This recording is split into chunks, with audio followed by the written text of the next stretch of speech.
fellow cyborgs, and welcome to Angsty-Me Reads, where I read you poetry that I wrote when I was 15 years old, rocking the goth scene, and depressed and stressed out, and writing poetry to get my emotions out. So I assume we can all agree that this is a safe space, that I can share these 10-year-old poems with you and not worry about trolls in the comments telling me how much I sucked, because I know, but I wasn't particularly writing poetry to be a poet. I was doing it as an outlet for my angst and frustration and depression and heart sickness and everything like that.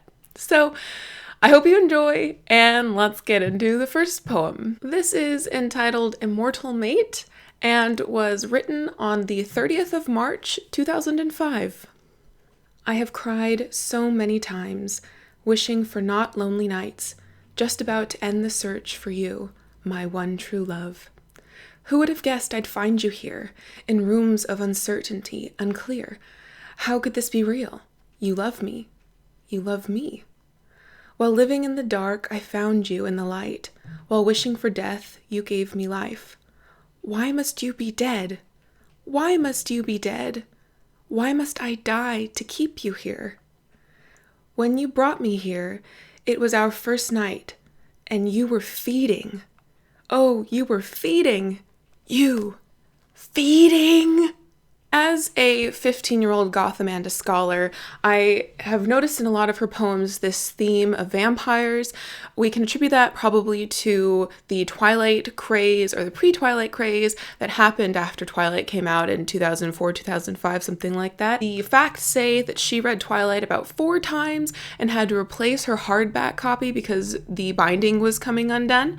So I suppose that's where we get this theme of the immortal mate.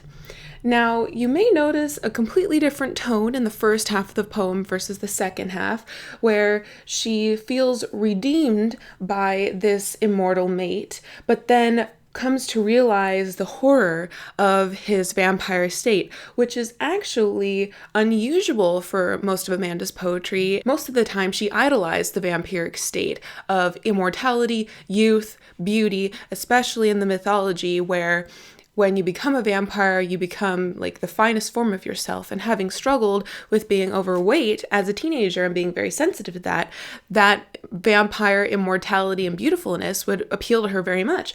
But in this poem, she is writing about the horror of that change, of that life. So either she was having a moment of clarity, or in retrospect here, after 10 years, we aren't understanding quite her entire intent in the latter half of the poem. You might also notice how much repetition she used. This was also pretty common in her work. Being a young poet and a naive poet, repetition was emphasis. There are also quite a few exclamation marks in here.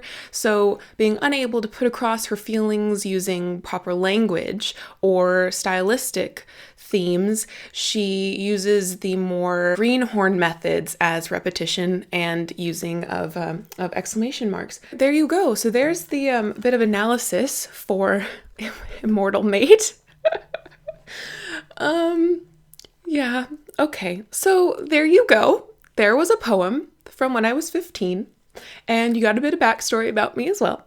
So I hope you enjoyed this. I know that the poetry in this segment on my channel is not going to be the best, but I suppose it's about honoring where my love of poetry came from and also not disregarding the 15-year-old that I was, because if I hadn't been that 15-year-old, I wouldn't be this 25-year-old, and I probably wouldn't have found my way onto BookTube so I could entertain you guys. So thank you for watching and listening. Please let me know in the comments down below if I am not alone in my teenage angsty poetry. I would love to feel a little bit more secure in my past history with poetry. And until next time, continue to be lovely.